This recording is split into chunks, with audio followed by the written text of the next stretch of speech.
I want the next generation to have a beautiful, wild world to explore and grow up in, not one ravaged by climate change.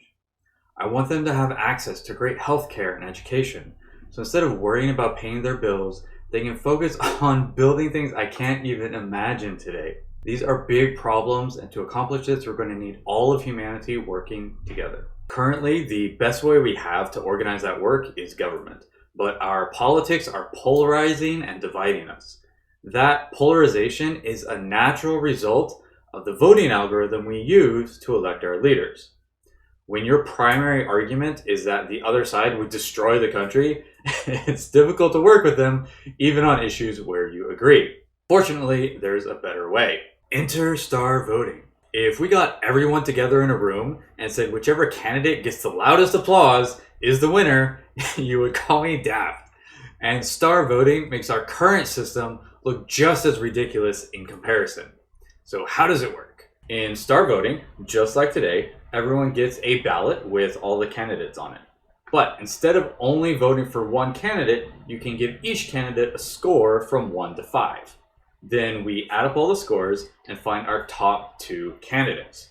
Once we have those top 2, we look at all the ballots again and see of the top 2, which did they prefer. For example, if I gave one of those candidates 3 stars and another 2, my vote would count towards the candidate I gave 3 stars. Whichever of the top 2 candidates most of the voters preferred wins. Simple as that. So how does this help? First, it gives you the freedom to vote for who you want without worrying about game theory or who's popular. Even if your favorite candidate doesn't make it to the top 2, your vote still goes to the finalist you preferred. Thanks to this, every candidate is incentivized to appeal to as many voters as possible. In today's choose one voting, it doesn't matter if half the country hates me as long as I can get a narrow majority of the votes. In star voting, it's better to get 3 stars from everyone than 5 stars from half the population. I'll say that again. In star voting, it's better to be liked by everyone than loved by some and hated by others. So we get naturally unifying politics. I may not be your favorite candidate, but I still want to get as many stars from you as possible. It's no longer in my interest to demonize you to rile up my base. All right, it's time to ask yourself, do you want to see a more unified America? Are you tired of politicians sowing fear and division? Are you willing to help make star voting a reality? Okay. Okay, that was my speech, or at least the first draft thereof. I want to do something different this week. One, I know if I'm going to be talking about star voting, I ought to have at least some. Thank you, phones. I know if I'm going to be talking and working on star voting, I ought to have a video explaining what it is and why I think it's important. This is my first stab at that.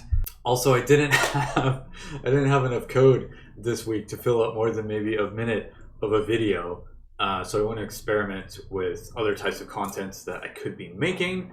What else? Let me know what you thought of my speech. Was it convincing? Are there questions you still have? Are there reasons you think star voting is dumb?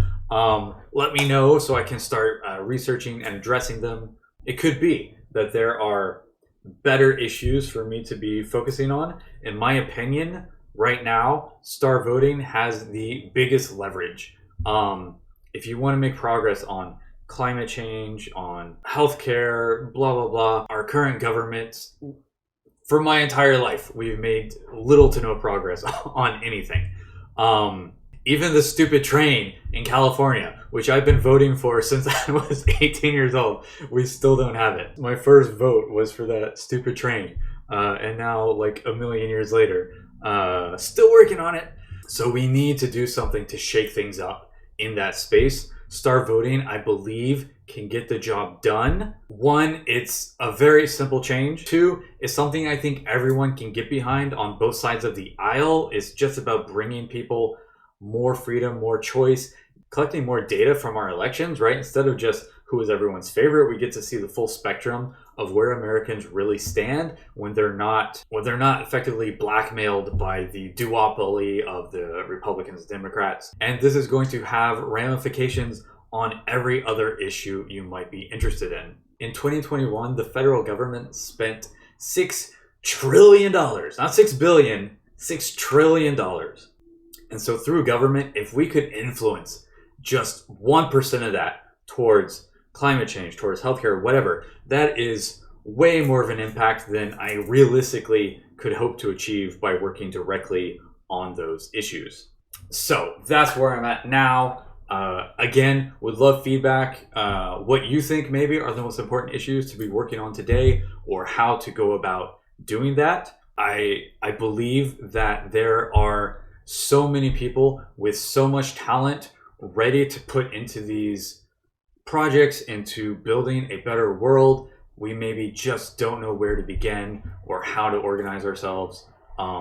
Star voting is something I have found that makes sense, and I hope it's going to have huge impact moving forward. Anyway, that's it. That's it for me. I'm done. I gotta check out of this hotel and hit the road. I will see you all next week.